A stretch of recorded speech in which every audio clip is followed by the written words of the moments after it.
Hablaremos de algo muy poco conocido. Hablaremos del señor Comstock. ¿Y quién era Comstock? Ya vamos a ver. Voltaire escribió en un panfleto satírico titulado Del terrible peligro de la lectura que los libros disipan la ignorancia, que es custodia y salvaguarda de los estados bien gobernados.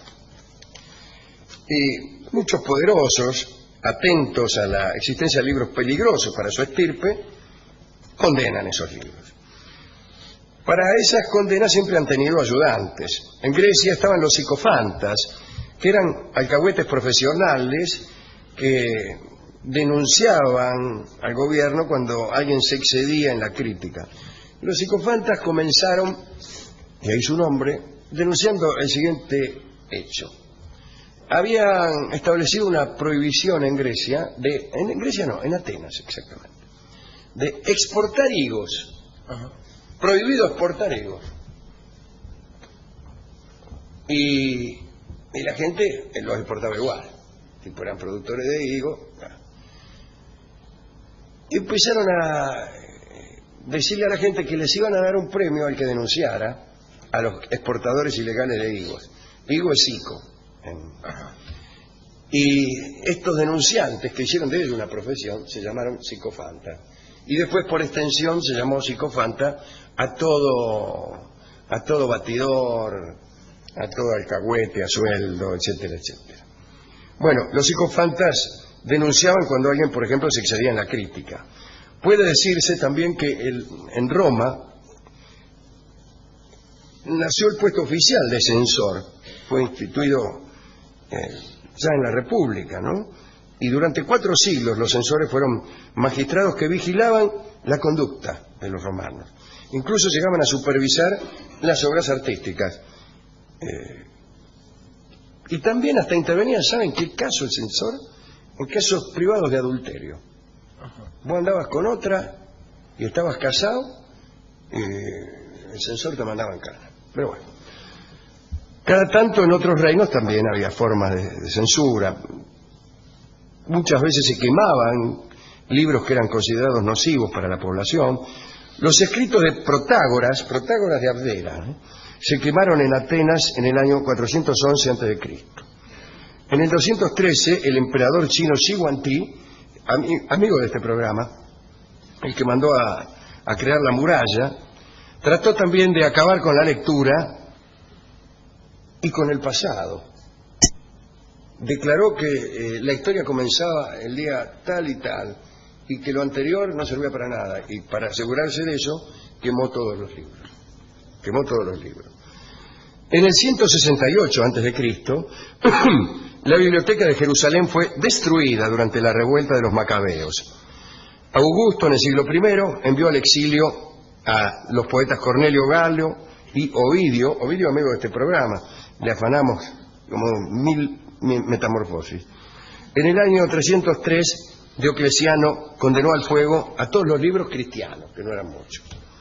En 1559, el Tribunal del Santo Oficio de Roma publicó el primer índice de libros prohibidos para toda la cristiandad, el famoso Index, donde figuraban libros censurados, incluso figuraban antes de publicarse. No sé si antes de escribirse, pero probablemente. Esta lista de prohibición duró hasta 1966. En el Index aparecieron Stendhal, Víctor Hugo, Spinoza, Balzac, Flaubert, Voltaire, Descartes, Sartre, Rousseau, entre muchos otros. Seguramente Víctor Heredia también. Cuenta que este Index contribuyó a la costumbre de firmar libros con seudónimo.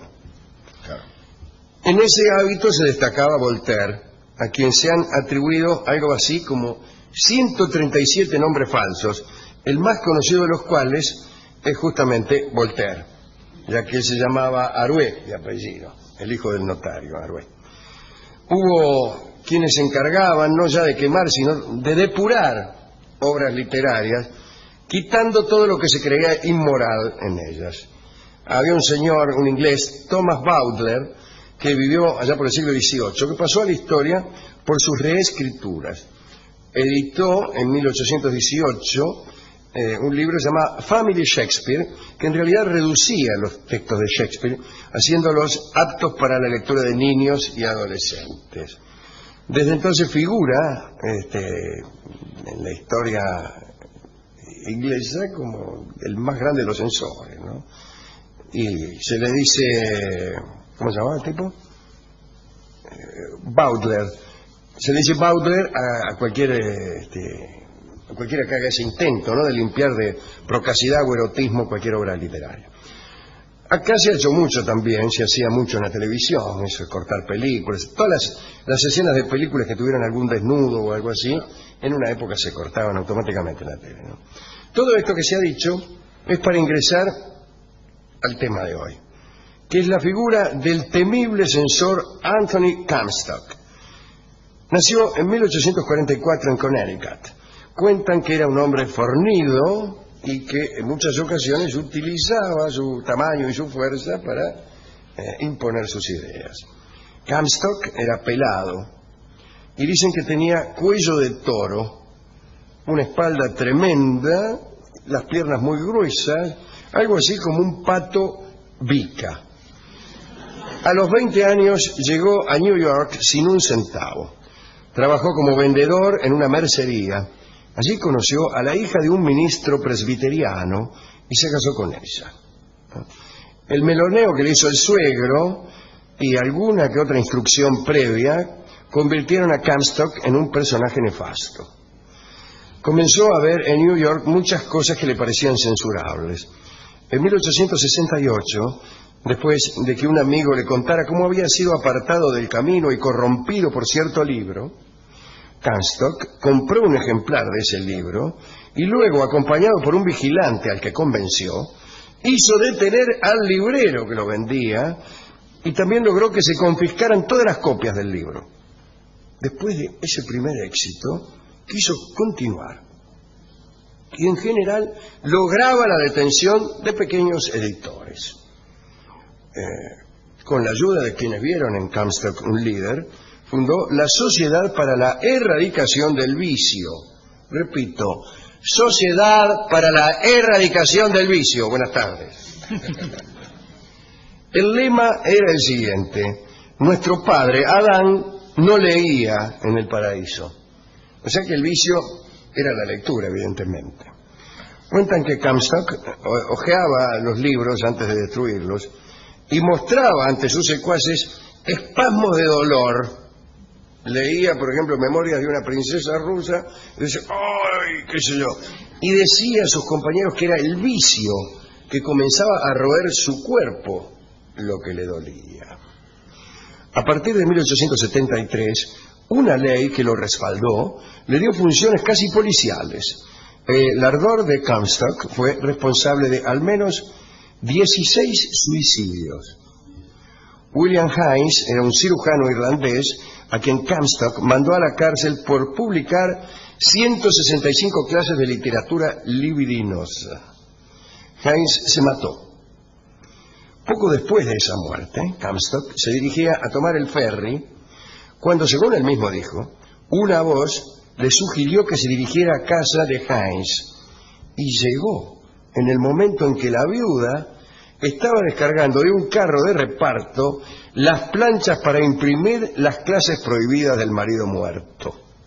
Comstock se jactó de que con gran habilidad saltó hasta el asiento de conductor y a toda velocidad llegó hasta la sede de los erradicadores del vicio para destruir junto a sus secuaces las planchas. Los otros suicidios se cometieron por asuntos que comenzaron a exceder las lecturas prohibidas, ya que Comstock empezó a perseguir a los adúlteros. Dice la crónica: se atribuye a Comstock el reiterado orgullo sobre los hombres que había encarcelado y sobre las mujeres cuyo suicidio provocó tras la amenaza de ventilar públicamente ciertos incidentes de adulterio que solo él y sus vigilantes podían conocer. En el diccionario inglés Webster, que incluye algunos neologismos, la palabra Comstockery está denominada como preocupación mojigata por combatir la inmoralidad, especialmente en libros, periódicos y fotografías. Comstock murió en 1915 y alguien tachó el nombre de su lápida. Extraordinario, ¿no? Bueno, ¿a quién dedicar esta espantosa biografía de Comstock? A todos los que han padecido esta clase de intolerancia, de locura, de estupidez.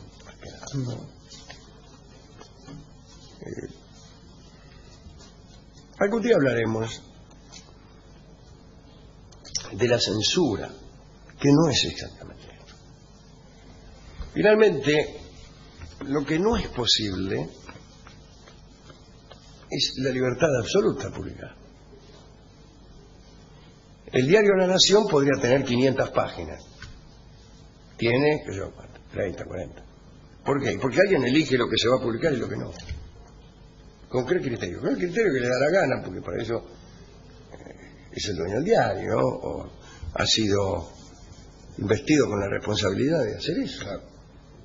En este programa podríamos leer todos los mensajes, y algunos no los leemos, porque de Pirulo saluda a Pancho y no lo leemos. Censura. ¿Por qué? Y porque nos parece que es más conveniente para nuestras carreras, para nuestra felicidad, no leer ese mensaje. Porque calculamos que si lo leyéramos, restaríamos tiempo para otras cosas que a nosotros nos parecen mejores. ¿Qué es eso? Censura.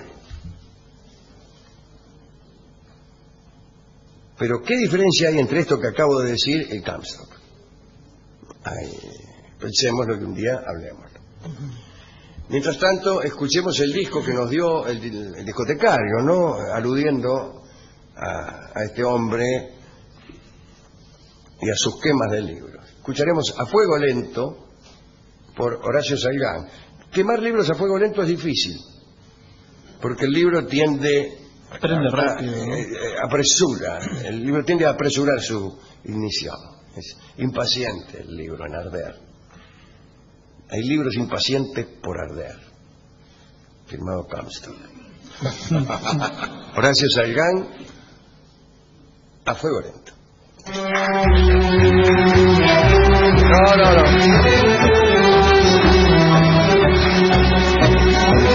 Si tengo se llama Yo te perdono, me parece. A ver. Bueno, anduvo Comstock por aquí, se ve. Yo sabía. Agarró el disco y dijo, no, señores. Pero vamos a hacer una experiencia. Sí, hasta que lo encontremos. Hasta que lo encontremos. No debe estar. Ponelo. Yo creo que eso ni siquiera era Salgán. Pero